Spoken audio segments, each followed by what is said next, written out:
How did Yanukovych find you? Through this oligarch. Through this oligarch. Yeah. So did you work with the oligarch in Russia first, or did No, you he was first? not. Well, this was a Ukrainian oligarch. Ukrainian, because you also work with an oligarch in Russia. What happened was, I worked for Oleg Deripaska. Right. Who was an oligarch. And who is he exactly? He's the aluminum king. He's number 2 largest aluminum company in the world. In Russia. He's from Russia, yeah. He's a Russian oligarch. He had plants all over the world. I mean, natural resources that were needed for aluminum and things like that. And he hired me to help him actually get involved in elections in these countries. What year was that? This was probably 2005. Yeah, it was 2005. Oh, wow. So that's way before. So and he was in Russia at the time when you were working with him? He was in Russia at the time, but my work for him was not in Russia.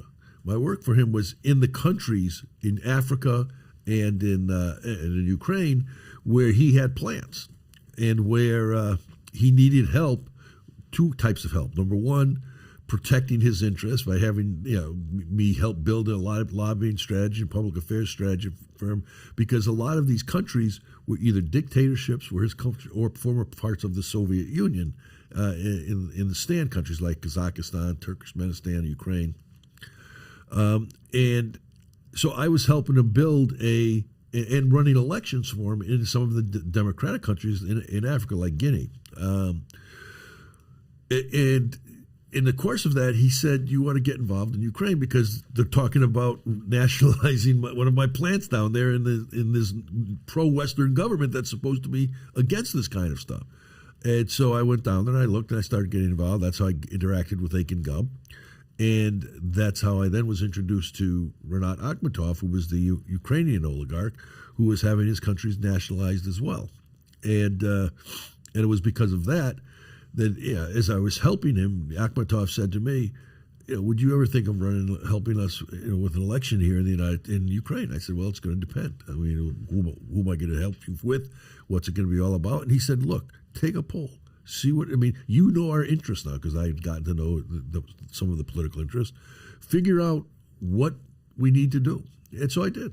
And in the Party of Regents, which was the party of the Eastern Ukrainians, and that had been discredited in the 2004 elections, what I saw in that first poll was that the party wasn't really discredited as much as demoralized. There was support for the party in Eastern Ukraine. It was a regional support. I mean, you have red states and blue states here in the United States. In Ukraine, you had Russian, ethnic states, or oblasts as they call them, and Western-oriented oblasts, which are the western part of the country. And so it became a red-blue kind of breakdown. And the typical to what you see here in the United States, they didn't talk to each other. They talked over each other. They didn't listen to each other. But what I found was that the eastern part, as I said a few minutes ago, they did not want to be part of Russia. They wanted to protect their interest. The Party of Regents protected their interest because it was from the eastern part. Yanukovych was the governor of Donetsk before he ran for president. Donetsk being one of the biggest oblasts in the east, and they saw him as a loser. And there was some controversy whether he tried to steal the election. Some people say Yushchenko tried. I wasn't involved. I never got involved in that issue. I made it a point that whatever campaign I was going to be involved in, we were going to have an election integrity component and work with all of the international organizations to bring them in to watch the elections and ballot security. And every one of the elections I was a part of, there was a major component of it where I actually had a part of my staff dealing directly with the European Union on election integrity and facilitating the international observers coming in to watch the elections in all of the potential places that were corrupt. You know what's crazy? As I'm listening to Paul, this guy's a Ukraine expert. I mean, don't judge a book by its cover. There's a lot of people, especially on the left, they're like, "Oh, he's just this corrupt, Russian, pawn." Like, this guy's been dealing with Ukrainian politics for 2 decades, and he's breaking it all down. I'm trying to follow what's going on in Ukrainian politics. How many Americans literally know as much about Ukrainian politics as you? None. Zero. Like, you're an expert on this. I'm the expert on it. The expert on Ukrainian politics. Including with the U.S. State Department as well, by the way. That's what I'm saying here. I feel like he could be utilized, not scrutinized, that he's been by the media. Well, but it doesn't. It's not convenient. I mean, there are, to quote Al Gore, inconvenient truths, and the inconvenient truth is that they would have to acknowledge that it isn't black and white. Right. Yeah.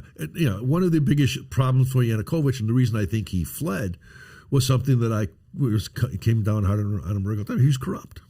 He was. But Yanukovych was corrupt. But they were all corrupt. Yeah. I mean, if you to say you can't be for Yanukovych, you have to be for X.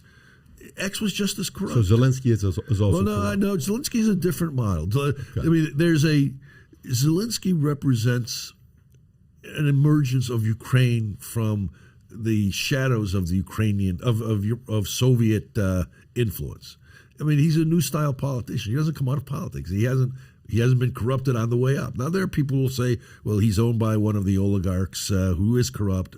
But it's almost by necessity, right? Yeah. Like, he was doing his thing, whatever, but now when Putin invades, he's got no other option. When did you realize Yanukovych was corrupt? At what point? I mean, I didn't know how corrupt till it was over. But it would show up in my polls. I mean, there was corruption that was going on, and Burisma was one of the corrupt companies that I was wailing against. That you've got to bring light onto all of this stuff, and Burisma was managed by corrupt Yanukovych people who were partners of Hunter Biden. So if you like this clip and you want to watch another one, click right here. And if you want to watch the entire podcast, click right here.